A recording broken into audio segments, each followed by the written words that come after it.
Hey everyone, welcome back to my devlog series where I make a game about a cat. This is the third devlog of the series, so if you haven't seen the previous ones, watch those first and then come right back to this video. In this episode, I add a whole new mechanic to the game. It's the ability to rescue other cats. If you want to see how it turned out, be sure to stay till the end. Now, before we start, make sure to drop a like and subscribe for more devlogs. Okay, now before I make the rescue system, I wanted to add a dog enemy. This is actually a suggestion from someone on my last video. So if you have any suggestions, just make sure to drop them down in the comments. Now let's draw the dog.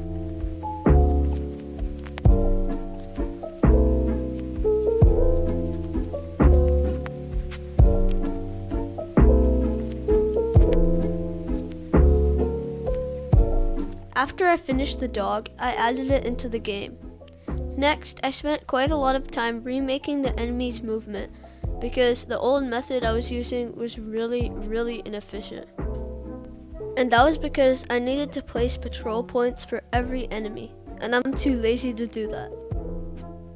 After a bit, I made it so the enemies would automatically detect when they collide with a wall or reach an edge, and then turn around. And I'm really happy with the result. Here it is in action.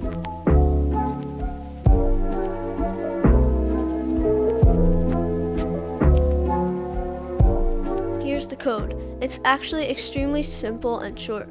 So first off, in the enemy move function, we check if the enemy is facing right, which is determined by this function right here, which basically returns true if the local scale is in the positives, meaning it's facing right. So if it's facing right, we move it to the right, and if it's facing left, we move it to the left.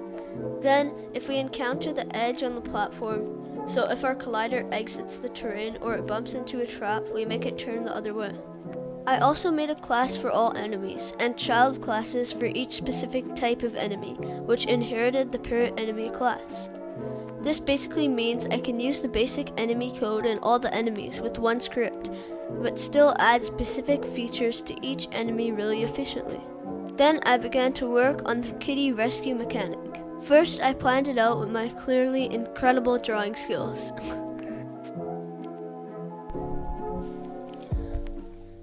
So my plan is that when you get close to a rescuable cat, this UI pops up. And if you decide to rescue it, which costs a certain amount of treats, then you get a heart of its color added to your existing heart for your starter cat.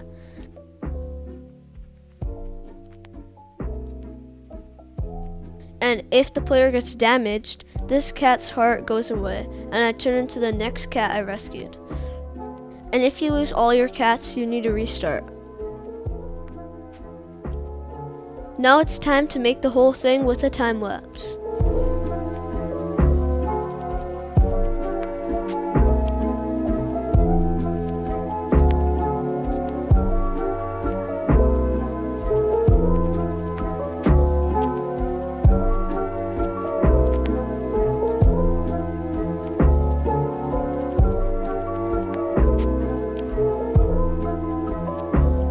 After around half an hour, I'm done a big part of it.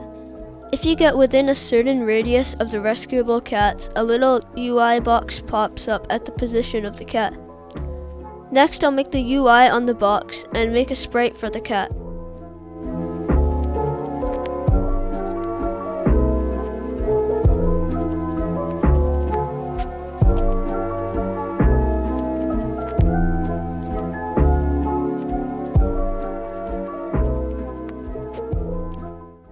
Okay, so now when you rescue the cat, it disappears for now.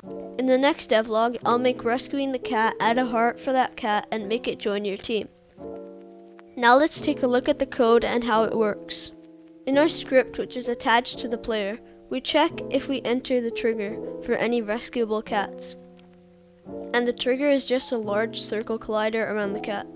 So if the player enters the trigger, we get the certain cat's name and cost, and make the UI visible, and set the UI's position to the cat. Then when we leave the trigger, we set the UI's alpha to 0, hiding it, and we disable the button. In the update function, we just check if the player is to the left or right of the rescue cat, and flip it to face the player. In our recruit cat script, This function is activated when the button is pressed. In this function, we check if the player has enough treats to rescue the cat, and if yes, we minus the cost from the player's total, and recruit the cat to the team. For now, it just destroys the cat, but in the next devlog, I'll make it join the player in their adventure. Lastly, we have the script, which is on every rescuable cat, which basically makes two variables for the cat's name and cost, which you can assign in the inspector. Since the other scripts use these same variables, it should automatically display the correct name and cost, and it should work correctly. And that's the end of the video. If you made it this far, make sure to like and subscribe. Bye.